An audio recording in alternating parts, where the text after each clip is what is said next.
Hi, welcome to the Coaching Leader Podcast. I'm Scott Gress, and I'm joined today with the Reverend Tim Hartner, Reverend Dr. Rick Armstrong, and Megan Meissler, Director of Lutheran Counseling Services. Hi, everybody. Howdy. Hi there. Recent episodes, we talked to Tim Hartner about clergy self-care, and then we had a follow-up conversation with Megan and Rick on leading in anxious times. And we felt that with all the things that have gone on in the last few weeks and months, and now with things starting to open up, there might be some unexpected things that come our way, or things that we need to be intentional about paying attention to. So we thought we'd gather together all of them on one podcast for kind of a take two. So it's good to have you all with us. Good to be here. Thanks for asking, Scott. Appreciate it. Yeah, I remember, Tim, we were on the phone a couple weeks ago, I guess it was, and we were just talking about the things that might be coming that would be unexpected. And I think in your mind and also in my mind, we're thinking about those things that occurred after Hurricane Andrew 30-ish years ago, and how some of the concerns of the pastors and churches that really got devastated with Hurricane Andrew, and the congregational members and their homes, and what happened afterwards. Could you just share a little bit about what your concerns are now with some of what you're reading, and maybe what you're anticipating or concerned about, Tim? Yeah, I'd be happy to. I had was listening to somebody on a podcast, and they had used the expression of the coming church worker carnage when the dust settles from all the COVID stuff. And it reminded me of sitting in a meeting with the folks from Lutheran Disaster Response after Hurricane Andrew. And one of them made the statement that, and there were about 10 South Dade County clergy sitting there. And the disaster folks said, probably within the next year, 8 of you will no longer be here in this area. And I kind of sat there and thought, well, why is that? What's the big deal? But they were really spot on, just dealing with all the emotion, pain, issues, unanticipated aspects of ministry that nobody was prepared for. And literally, of those 10 clergy, 3 of them had taken a call out of the area. 2 of them were divorced. 3 more were out of the ministry. It was really an eye-opener to me that when you go through something this traumatic, it takes a toll on church workers. So, yeah, I think I also heard you say something about the wilderness is coming, and there's a lot that can be involved with that wilderness that might not even be anticipated. Let me go to you, Rick. You had talked a little bit about anxiety and what happens in the wilderness in the last conversation that we had. What comes upon clergy and church workers and congregational members and even communities in the midst of things like this, anxiety? What kind of anxiety comes over organizations that inevitably folks are going to have to work through? What would you say? I guess I first of all think in wilderness, I like the term to describe the transitional process and the process of the time in between endings and new beginnings. I like the picture of the wilderness. I don't always like the wilderness, Right? But I like the picture that it is a time as we are moving. We're moving from what was to what will be, but we don't know what will be. And think of the people of Israel, their struggle with that, their struggle of wanting to go back to Egypt, go back to what it was, even if it's slavery. The struggle of when Moses went up to the mountain and was there longer than they expected, and they all got anxious, and so they went and built a god of their own. And so I think that's what goes on in the wilderness and goes on in the middle of transitions. And I see that happening. I think we all see that happening as the transition of COVID is taking place, and what that means, the transition of the vast number of unemployed people and the transition that they're going through at the same time. And I also try to remember that all of this is happening in the midst of what was, and we were emphasizing that before COVID, we were in a transition, the church was in a transition in our culture because the change of religious thought and practice and how the culture addressed that. But I think we also are seeing the results of the fact that our country is also in the midst of the transition of electing a leader, and all of those transitions and all of those wilderness wanderings seem to be happening at the same time, not to mention the people who are experiencing death and loss in real ways of people. And so wilderness is often that whole thing of wanting to return to what was, resisting the change, confusion, blame, even denial. I keep hearing the denial of the real facts that scientists and medical experts and all are telling us. And well, this is what I believe. And it's that feeling of being out of control. And it's that sometimes it's even a magical thinking or anxiety that takes over and reactivity. And we often talk in response to that there's this fight or flight mode that we get into. We either try to fight it initially, and I think that's a lot of what says go back to what it was, or there's a flight mode that says I just don't want to pay attention to anything and I'm just going to hunker down. I think there's the value of the freeze mode, and I see sometimes with church workers today that are kind of stuck there as they're trying to relearn what to do now, and is this going to be long lasting, or is this just for now? And I hear that real strong right now as churches are being pushed to either open or being pushed to stay closed, their worship services, and it's just a lot of folks getting caught right there in the middle of all of that. And so how do you manage those transitions, and how do you manage the wilderness, and as you're going to what is new? And that's podcasts I listen to. And that's all part of that anxiety response, those kinds of, so right. Anxiety shows up in those ways with people. Is that kind of what you're saying? Yeah. And I think it does. I was going to say a podcast that I listened to, there's one lady on it suggested that this is the time that if we really want to sit down with people and to understand how to do this, she said we ought to be spending and listening more to widows, that widows have gone through a sudden loss, and most widows have gone through this wandering of not really knowing how can I exist financially, emotionally, what's it going to look like on the other side. And I just thought that was interesting to think in those terms of approaching this and thinking that way, because it is a very confusing time, and it's out of control, and we can't get to where we want to get to as quickly as we do. Yeah, we've lost control, and some of the ways in which that anxiety shows up is going to be surprising. I was talking to a pastor just yesterday who was sharing some of the things that he was going through, and I asked him, what's been the biggest surprise for you? And he paused for a moment, and then he said, well, really the biggest surprise to me has been sort of the polarizing viewpoints and opinions of people. Rick, you brought up, should we close or should we open? You know, and then there's the to mask or not wear a mask, or, you know, just how polarizing it is and how everybody thinks they're right. Megan, as you've been working with people, what are you running into that maybe is surprising? Yeah, I would say there's probably two things that I've really, I wasn't expecting. One is a lot of church workers, pastors, DCEs, even teachers, I think, are feeling a lot of guilt and shame.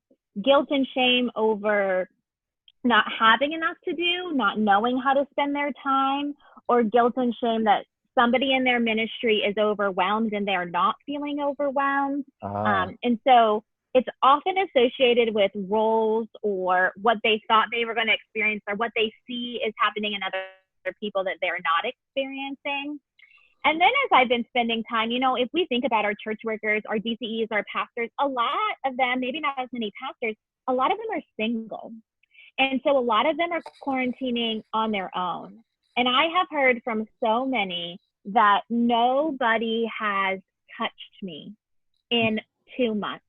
I've had no physical contact with somebody. And I saw a video on Facebook this morning of 2 cousins that hadn't seen each other in a long time for like 2 months. And they were kids, and they recorded them giving each other a hug for the first time. And these like 2nd, 3rd graders just started bawling as they were hugging each other. And the value of touch, you know, if we think about our church services too, like the value of touch, I think is so important, and one that, you know, I could do with less touch right now with all the people in my home. But I know the value of it too. So I think it's important to understand that it hits people in different ways. And then when I hear that, it's like, man, I feel guilty for wanting to have alone time when they're alone all the time, right? So this anxiety, it manifests so differently than maybe ways that we have seen before. Yeah.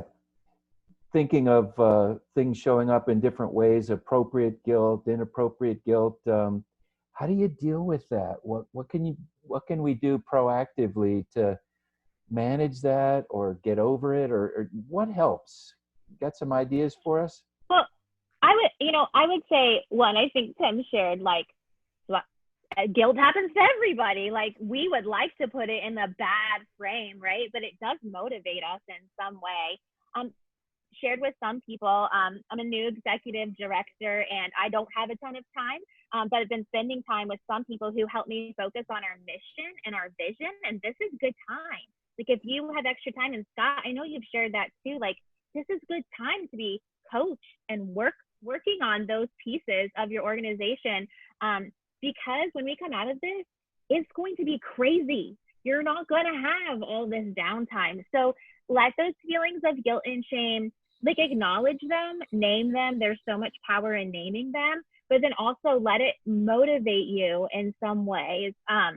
And that is speaking from a person who's not feeling motivated right now. So transparency, right? Overwhelmed, anxious, all of those pieces.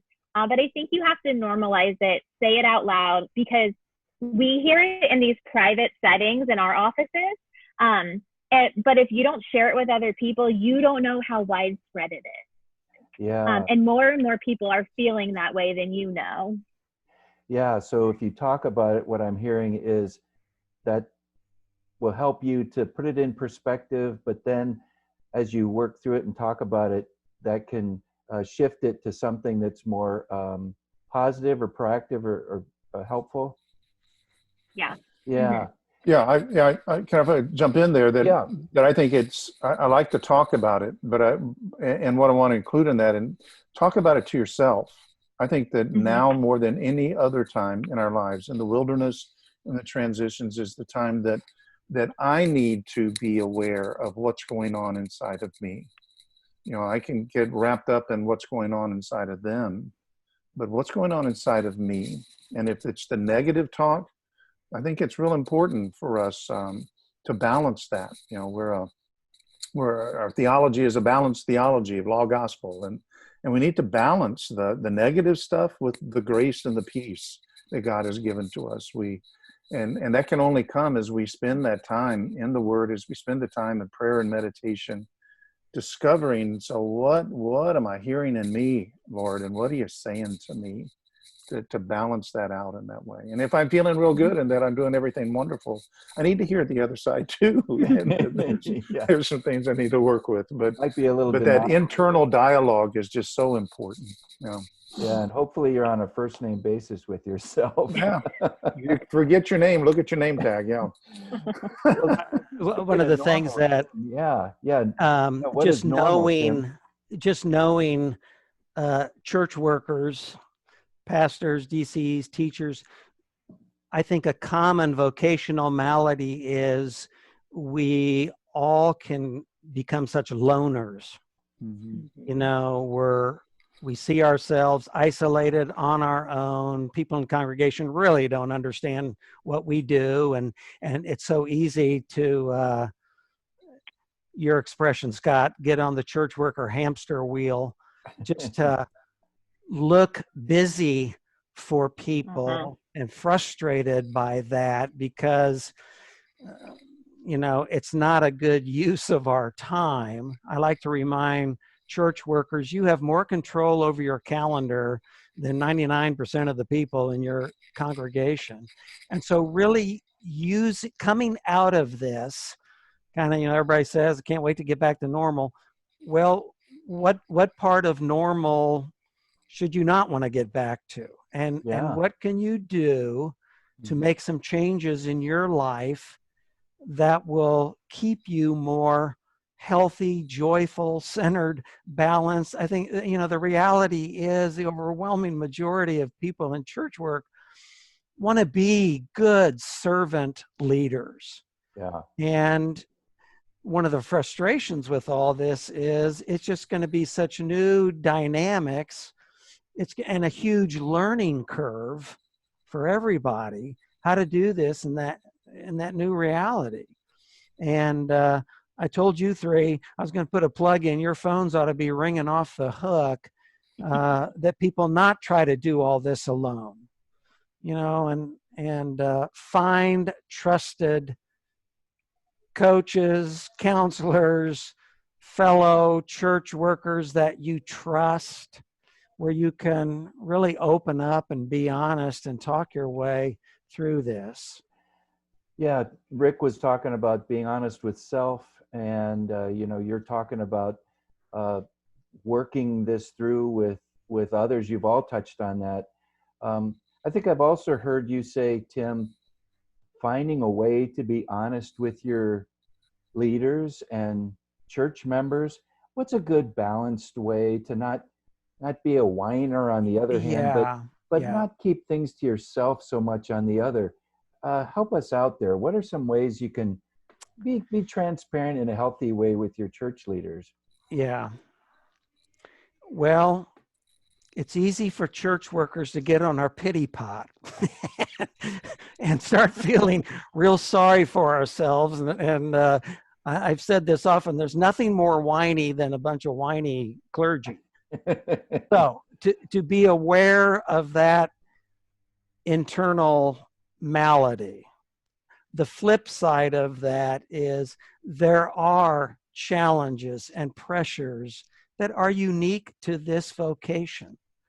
And, my experience always was when I would try to talk to my leaders and say, here are some challenges in front of me. Here's the way I'm trying to manage my time.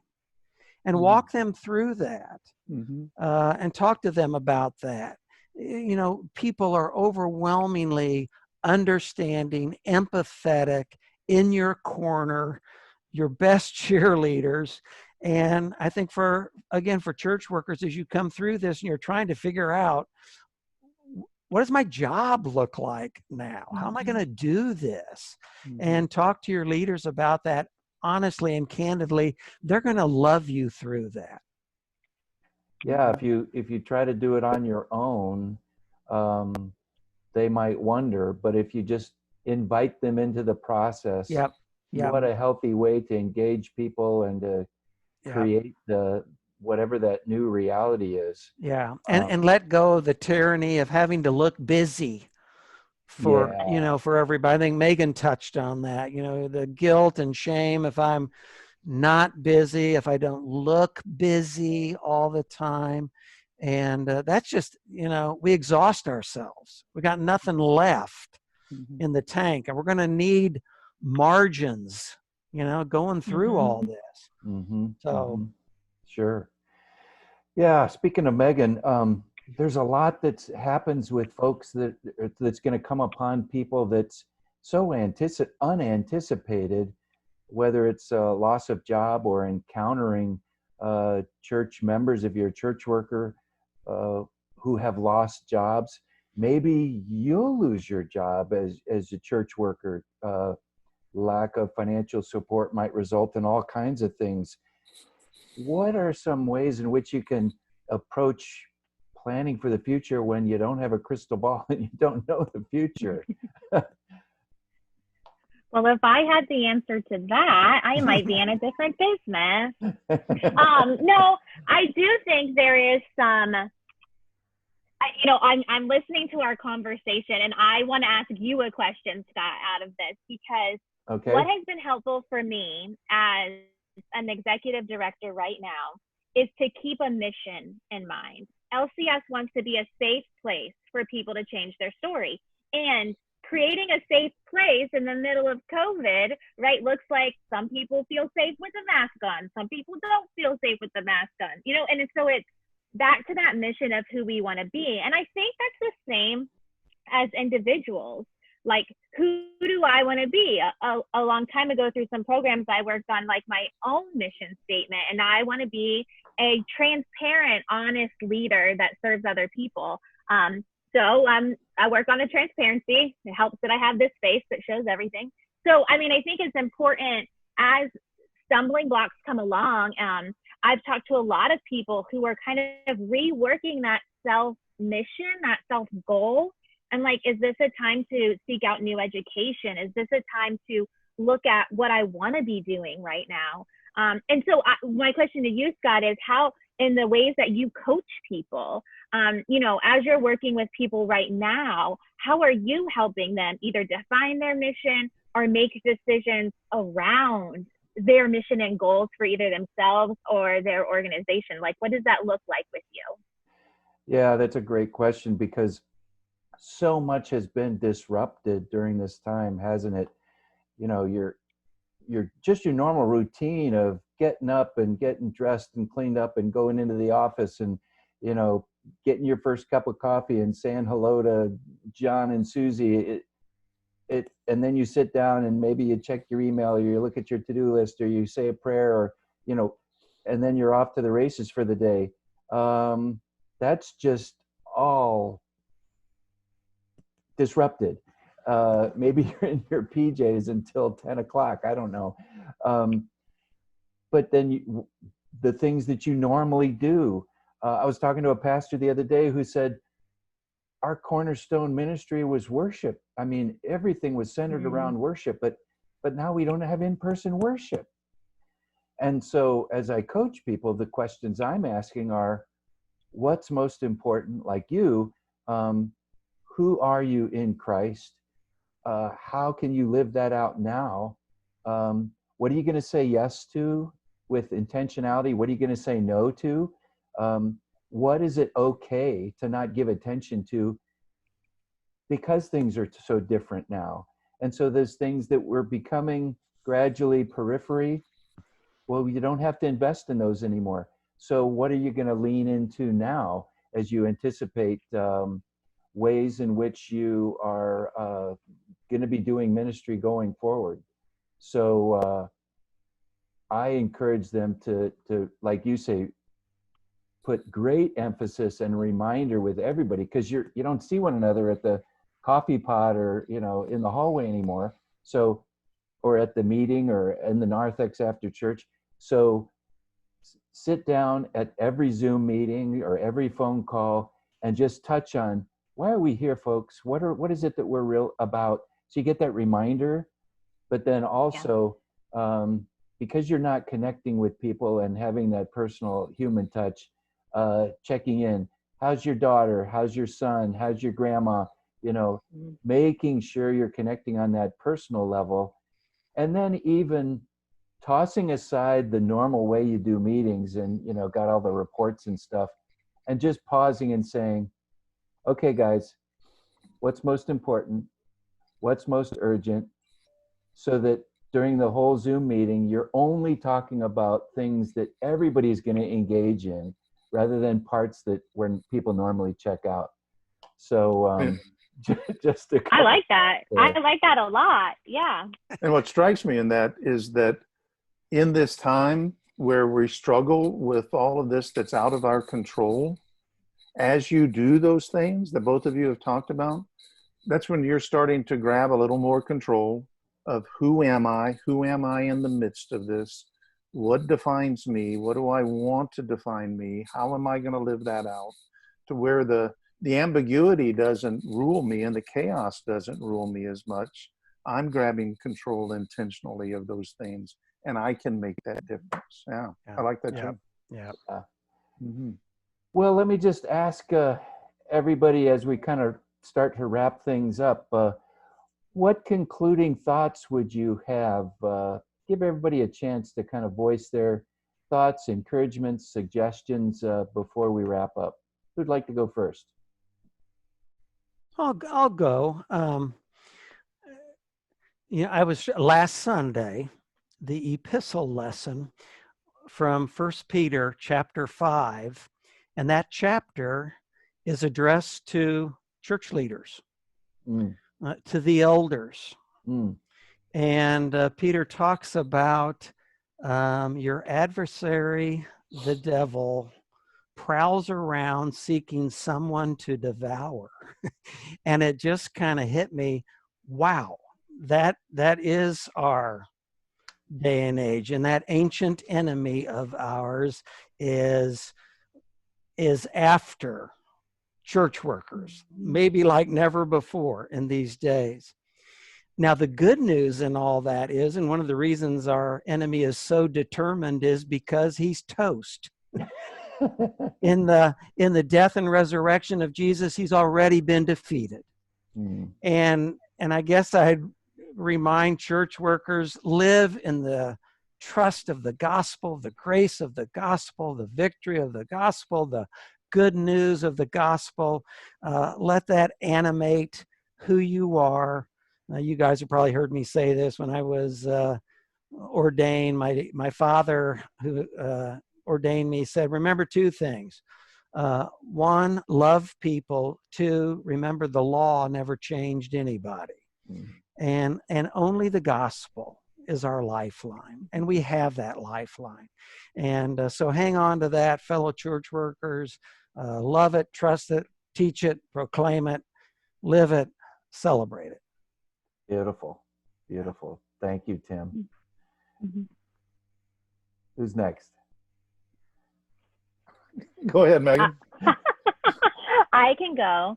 I was reminded today a devotion I did a year ago, those fun things that pop up on your time hop. And I wrote a blog called He Didn't Flinch. And there is a scripture reading translated by the Message, and it talks about how Jesus did not flinch on his way to the cross. He didn't hesitate. He didn't second guess it. He walked boldly in that direction. I flinch.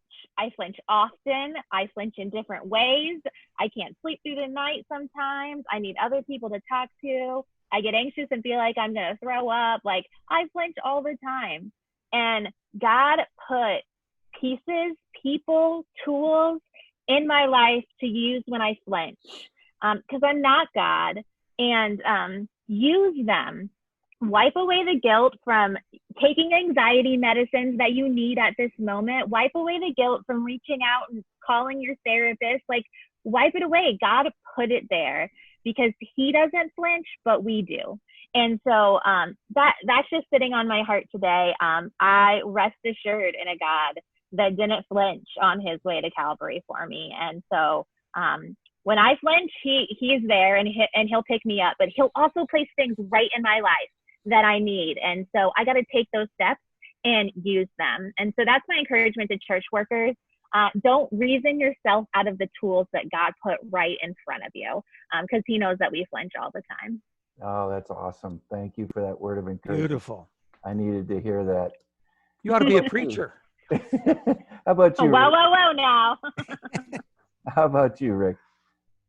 We were reflecting, I think it was, what was it, a month ago, 2 months ago, Scott, that Megan and I did that podcast with you, and a phrase that was running around a lot then, and to some degree runs around now, is the phrase of, we have not been here before. Yeah. And I spoke that phrase too, and I felt that phrase very much. These past couple of days, as Megan and I prepared for something else that we were supposed to present in, I suggested that we remove a word, that Instead of we've not been here before, take the not out of there. We have been here before. If we all take time to reflect back in our lives of those times in our lives where our lives changed significantly, and times that it was out of our control, times it was devastating to us, a loss, a change in priority, whatever that might be, that it was a sudden loss, it was a sudden change. As we wandered through that, not knowing where that was going to end, we made our way through, we grew, we learned things, we changed, and God was with us every step of the way. As Ephesians 2 talks about, we are his handiwork. My mother was a seamstress. She sewed a lot, and she didn't just put the seams together. She did a lot of fancy things around that, and she made it look well. And that Ephesians reminds me that we are his handiwork. He created us. He recreates us. He molds us. He shapes us. He loves us. And the times in which that usually takes place is in the wilderness and in the transitions. And so we have been here before. It looks different. It's going to look different when we're done. And we're going to experience something else again this way. And the God of all mercy continues to walk with us. Beautiful. Wow. Beautiful. Amen. Yeah. Well, I'm so grateful for the three of you in my life, and also being a support and resource for so many others. I just want to share with our listeners and our viewers that we thought we'd get together and address this as things are now in a different place and things are starting to open up. But we kind of debated what would be the best way for us to help and support folks who are experiencing this and going through this. And so we thought about a webinar, a live webinar, an on-demand webinar, or maybe a series of webinars, or some kind of other service or opportunity. And we thought, well, we'll just start with a podcast and a follow-up to the ones we had before. But we wanted to make sure and invite people to reach out to us with ways in which we could be supportive and helpful, whether it be Tim or Rick or Megan or myself, and ideas of what could we do through webinars or training or other kinds of opportunities that would be needed and necessary and supportive. So please communicate with us and reach out to us and let us know. And we will look forward to being that and being there for you as individuals and as LCS for sure. So thanks for listening, and God bless you in your leadership and in your Christian journey, walking with Christ, who supports us even through the unknown. All right, God bless you. Bye-bye.